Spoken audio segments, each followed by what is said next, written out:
a 1-month mark as the war in Ukraine continues tonight. And the amount of refugees fleeing Ukraine into nearby countries like Poland continues to climb. Our Washington, D.C. reporter Rachel Knapp is seeing things firsthand.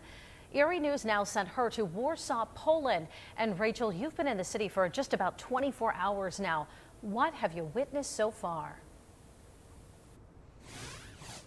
Well, Mike and Eva, when we first entered Warsaw, we saw lights and banners in Ukraine's blue and yellow color. And then walking around the town again today, we just saw restaurants, museums displaying Ukraine's flag. It's really just kind of inspiring and really showing support for the nearly 2 million Ukrainian refugees fleeing to other countries.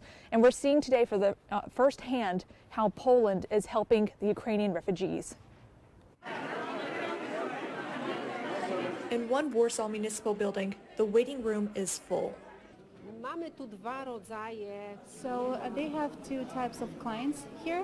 One are the regular Polish citizens, because this is just like a district office where they can either register their car, they can get their IDs here, or take care of any other business that they have.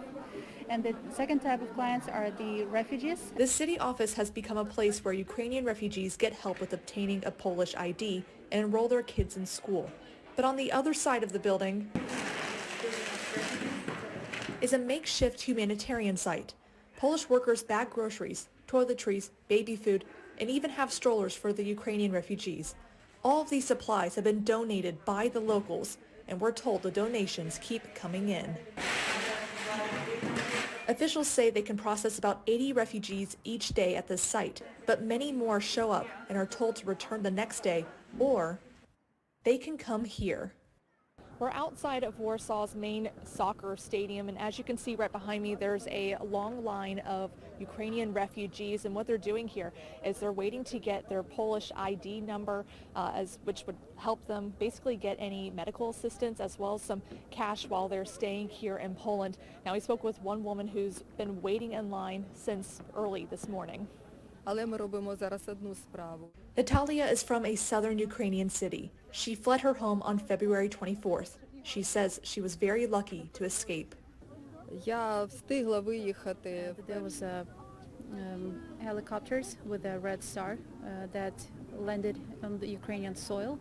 And when she was trying to escape the city, she saw a lot of trucks that were coming in, and the army of Russia, and they all were carrying the red flags of Soviet Union. And she said she was horrified to see that. She told us it took her 7 days to get to Poland. Her friends helped her find an apartment. She's one of many refugees waiting to get registered and receive help until one day when she can return home.